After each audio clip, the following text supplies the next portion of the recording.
नमस्कार, मी अमृता दीक्षित. आम्ही ठाणेकर वृत्तवाहिनीमध्ये सर्वांचं स्वागत. प्रथम आजच्या ठळक घडामोडी. दैनंदिन जीवनशैलीत थोडे बदल केले तरी आपण खूप आजारांना रोखू शकतो. त्याचीच माहिती देण्यासाठी देशभर विद्यार्थ्यांशी संवाद साधला जात आहे. ठाणे महापालिकेच्या शाळांतील विद्यार्थ्यांनाही त्याची माहिती देण्यासाठी ठाणे महानगरपालिका व इंडियन अकॅडमी ऑफ पेडियाट्रिक्स यांनी संयुक्तपणे संकल्प संपूर्ण स्वास्थ्य उपक्रम हाती घेतला आहे. आपल्यासमोर जीवनशैलीशी निगडीत आव्हाने निर्माण झाली आहेत. त्यांचा सामना कसा करायचा याची माहिती शालेय स्तरावर पोहोचली पाहिजे. त्यासाठी विद्यार्थ्यांशी संवाद साधला जाणे आवश्यक आहे. त्यादृष्टीने इंडियन अकॅडमी ऑफ पेडियाट्रिक्स यांनी पुढाकार घेऊन संकल्प संपूर्ण स्वास्थ्य उपक्रम आखला आहे. त्याला महापालिका सर्वतोपरी मदत करेल असे प्रतिपादन ठाणे महानगरपालिकेचे आयुक्त श्री अभिजित बांगर यांनी या उपक्रमाचे उद्घाटन करताना केले. महापालिका मुख्यालयातील कै नरेंद्र बल्लाळ सभागृह येथे शिक्षण विभागाच्या वतीने या कार्यक्रमाचे आयोजन करण्यात आले होते. पहिल्या सत्रात महापालिका शाळेतील 8वी आणि 9वी इयत्तेमधील विद्यार्थी उपस्थित होते. महापालिका शाळांतील सर्वच विद्यार्थ्यांपर्यंत हा उपक्रम टप्प्याटप्प्याने पोहोचवला जाणार आहे.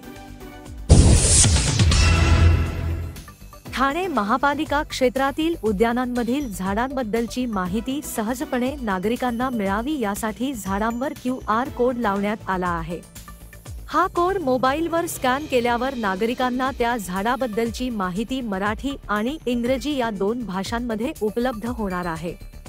उद्यानांमधील नाविन्यपूर्ण संकल्पना या उपक्रमांतर्गत ठाणे महानगरपालिकेच्या 21 उद्यानांमध्ये प्रायोगिक तत्वावर सुमारे 2000 झाडांवर हे QR कोड लावण्यात आले आहे.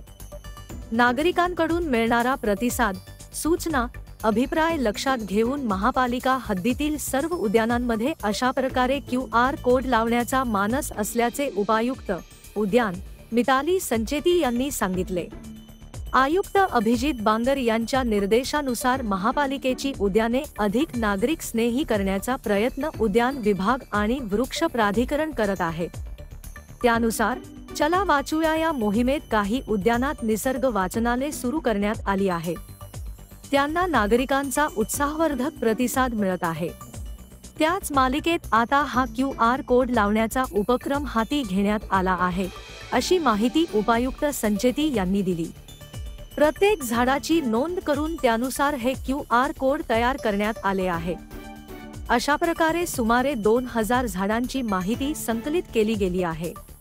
त्या 2000हून अधिक झाडांवर हे QR कोड लावताना ते नायलॉन दोरीच्या सहाय्याने बांधण्यात आले आहे.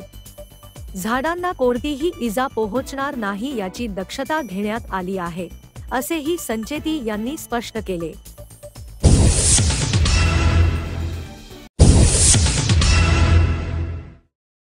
ठाणेकर मालमत्ता करदात्यांसाठी करातील व्याज माफी अभय योजना 31 डिसेंबर 2023 पर्यंत मालमत्ता करावरील 100% व्याज माफ.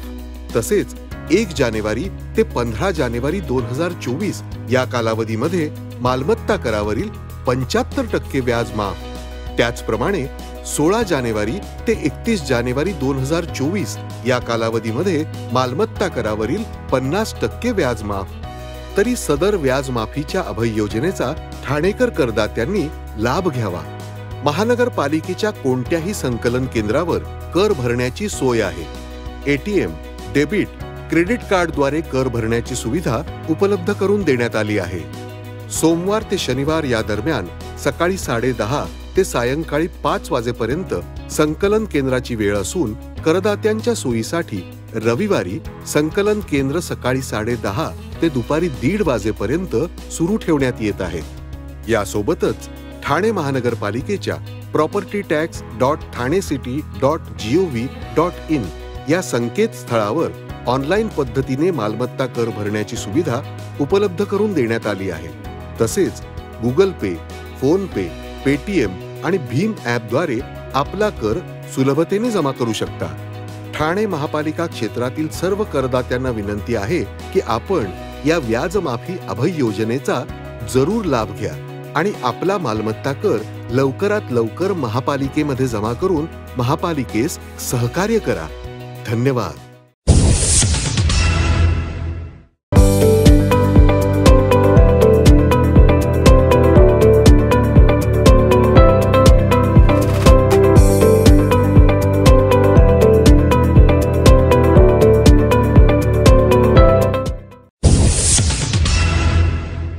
गेल्या काही दिवसांपासून सुरू असलेल्या मुसळधार पावसामुळे अनेकांच्या डोळ्यात लालसरपणा वाढत आहे. यावर वागळे एस्टेट डॉक्टर्स असोसिएशनचे उपाध्यक्ष डॉक्टर विनोद यादव यांनी सांगितले की हा व्हायरल इन्फेक्शन असून तो डोळ्यात दिसतो, पण काळजी करण्याची गरज नाही. हा संसर्ग एक साथीचा प्रकार आहे जो एकाकडून दुसऱ्याला आणि दुसऱ्यापासून तिसऱ्यापर्यंत पसरतो. जर एखाद्याला डोळ्यांचा संसर्ग झाला असेल तर डोळ्यांवर गडद चष्मा वापरा आणि इतर डोळ्यांपासून अंतर ठेवा. याशिवाय सर्दी खोकल्याचे प्रमाणही वाढले आहे. मात्र आपण खबरदारी घेतल्यास आणि अँटीबायोटिक्स घेतल्यास तसेच कोणाला लक्षणे दिसल्यास जवळच्या रुग्णालयात जाऊन उपचार करा. याविषयी अधिक माहिती वागळे एस्टेट डॉक्टर्स असोसिएशनचे उपाध्यक्ष डॉक्टर विनोद यादव यांनी पत्रकारांशी बोलताना दिली. माझं नाव डॉक्टर विनोद यादव. मी वागळे स्टेट डॉक्टर असोसिएशनचा व्हाईस प्रेसिडेंट आहे आणि मी वागळे स्टेटमध्ये हनुमान नगर हे जे इथे 18 वर्षापासून प्रॅक्टिस करत आहोत. आता सध्या डोळ्यामध्ये जे लाल याचा प्रमाण चालू आहे हे सध्या दरवर्षी येतो आणि यावर्षी पण हे व्हायरल इन्फेक्शन तसं कंजंक्टिव्हायटिस आपण बोलतो, माइल्ड कंजंक्टिव्हायटिस, मॉडरेट कंजंक्टिव्हायटिस आलेला आहे. याच्यामध्ये प्रिकॉशन असं करायचं, कुणाला पण हे लक्षण दिसून आलं तर त्यांनी प्रिकॉशनरी पहिले ब्लॅक गॉगल वगैरे लावा किंवा आणि लोकांचं म्हणजे ज्यांना आहे त्यांनी 2 ते 4 फीटचा कमीत कमी गॅप ठेवा लोकांशी म्हणजे बोलताना. आणि प्रिकॉशनमध्ये डॉक्टरांना ते दाखवून ते आय ड्रॉप वगैरे असतात, काही अँटी इन्फ्लेमेटरी टॅबलेट वगैरे असतात, ते घेऊन हे आजार आपण थांबवू शकतो आणि त्याचं तसं इलाज आपण करू शकतो. सर, सर्दी ताप खोकला याच्यामध्ये पण वाढ झालेली आहे. एकंदरीत याचे लक्षण काय असतात आणि लोकांना आपल्या माध्यमातून कशाप्रकारे आव्हान असेल? आता जे हे पावसाळ्यात आता हे जुलै महिन्यामध्ये ठाण्यामध्ये जास्त प्रमाण असं सर्दी खोकलाचं जास्त आहे. सर्दी खोकला, अंगदुखी वगैरे हे सगळं बॉडी एक वगैरे हे जास्त येतो आहे. पण हे माइल्ड आहे. लोकांना सर्दी आहे, नाकातून पाणी काढणं, डोकंदुखी, बदन दर्द होणं, अंगदुखी वगैरे होणं आणि थ्रोट इन्फेक्शन जास्त आहे लोकांना. म्हणजे याच्यामध्ये ड्राय कफ असतो. युजली हा एक 4 ते 5 दिवस 7 दिवस लोकांमध्ये असतो आणि 4 ते 5 दिवसामध्ये हे बरं होण्यासारखं आहे. जरा याच्यामध्ये तेच आहे, घरामध्ये एक जणांना झाला की दुसऱ्यांना होतो. मग लोकांना हेच बोलतोय की आपलं जे अंघोळीचा कपडे वगैरे असेल, जे पण असेल ते त्यांनी म्हणजे वेगळं ठेवावे, म्हणजे ते आजार पसरू नको लोकांना, पहिली गोष्ट. दुसरी गोष्ट, हे माइल्ड इन्फेक्शन आहे. तसं काही हे आजार 95% लोकांना व्हायरल इन्फेक्शन आहे, इन्फ्लुएंजा व्हायरस आहे. फक्त 5% लोकांना हा आजार निमोनिया वगैरे असू शकतो, लोकांना असं दिसतोय. पण 95% लोकांमध्ये हे माइल्ड इन्फेक्शन आहे, माइल्ड इन्फ्लुएंजा व्हायरस इन्फेक्शन आहे, जे दरवर्षी येतो. आणि हे डॉक्टरांकडून आपण औषध घेतलं, जास्त म्हणजे 1-2 दिवस आपण औषध वगैरे घेतलं नाही बोललं, मग डॉक्टरांची सल्ला घ्या. डॉक्टरांकडून 1 दिवस कमीत कमी 2 ते 4 दिवस औषध घ्या, मग हे आजार बरं होऊ शकतो. काही याच्यामध्ये घाबरण्यासारखं नाही.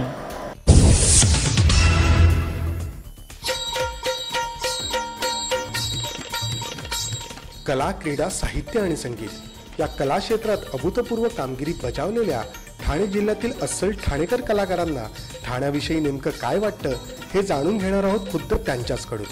आम्ही ठाणेकर वृत्तवाहिनीची नवी मालिका माझं ठाणं मी ठाण्याचा पाहायला विसरू नका, फक्त आणि फक्त आम्ही ठाणेकर वृत्तवाहिनीवर.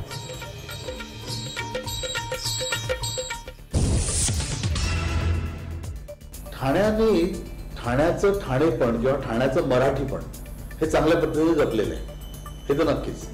म्हणजे बऱ्याच ठिकाणी ओरिजिनल मराठी असलेल्या वस्तीमध्ये आज जर का बघायला गेलं तर मराठीपण फार कमी झालेलं आहे. पण ठाण्यामध्ये आपण जर का बघितलं की नौपाडा म्हणा, चरई म्हणा किंवा राममूर्ती रोड, पाच पखाडी, खारकराळी, कळवा हे जे टिपिकल मराठी वस्ती असलेले जे काय भाग आहेत ते अजूनही तसंच मराठी कल्चर ठेवून आहेत. एकमेकांच्या बद्दलची आत्मीयता आहे, एकमेकांना ओळखणारी लोक आहेत आणि त्याच्यामुळे त्यांच्यातलं एक जे बॉन्डिंग आहे हे भरपूर चांगलं राहिलेलं आहे. रिक्षावाल्याशी बोलताना सुद्धा आज बरेचसे रिक्षावाले मराठीमध्ये बोलतात. मुंबईमध्ये ते नाही राहिले. मुंबईतल्या रिक्षावाल्याशी, टॅक्सीवाल्याशी आपल्याला हिंदीमध्येच बोलावं लागतं, हिंदीतच आपण बोलतो. ठाण्यातले निदान बरेचसे रिक्षावाले हे मराठीत बोलणारे आहेत. ठाण्यातले बहुतेक सगळे व्यवहार हे मराठीमध्ये चाललेले आहेत. अजून ते बदललेले नाही. ते चित्र मुंबईमध्ये फार जे बदलले आहे ते निदान ठाण्यात अजून ते बदललेले नाही. इथे सगळ्या प्रकारचे सण उत्सव साजरे होतात, तेवढ्याच उत्साहाने साजरे होतात. कल्चरल इव्हेंट्स होतात, नाटकं होतात, मराठी सिनेमा चांगल्या पद्धतीने चांगले भरपूर शो त्याचे लागतात. आणि ह्या पॉझिटिव्ह गोष्टी ह्या ठाण्याबद्दलच्या आहेत आणि त्याच्यामुळे ठाणं सोडून जावं असं वाटत नाही. आपण ठाणेकर आहोत, आपण ठाणेकरच राहणार. हे आपल्या म्हणजे डोक्यामध्ये पक्क भिनलेलं आहे. नुसतं ठाणेकर नाही, नौपाड्यात राहिलेला माणूस हा सहसा नौपाडा सोडून कुठे जायला तयार नाही. चरईत राहिलेला माणूस हा चरई सोडून जायला तयार नाही. कित्येक नौपाड्यातले लोक असे आहेत की गोवर्धन रोडला गेले पण त्यांना परत असं वाटतं की नाही आपण नौपाड्यात परत यायला पाहिजे. ठीक आहे, इथे बरेचसे प्रॉब्लेम्स आहेत, नौपाड्यातले प्रॉब्लेम्स हे निश्चित आहेत, पण तरीही नौपाडा आम्हाला आवडतो, तरी चरई आम्हाला आवडते आणि तरीही आपल्याला सगळ्यांना ठाणंही आवडतं. म्हणजे ह्या ठाण्याच्या पॉझिटिव्ह गोष्टी.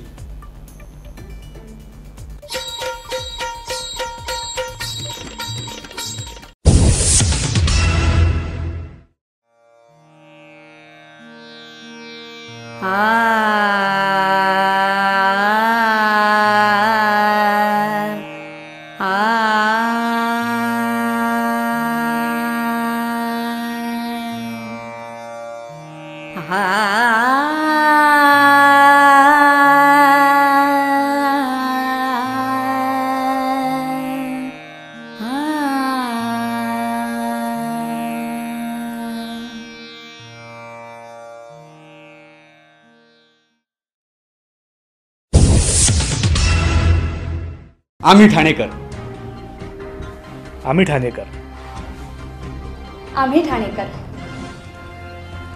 आम्ही ठाणेकर. होय, ठाण्यात आम्हाला अभिमान आहे आणि होय आम्ही ठाणेकर.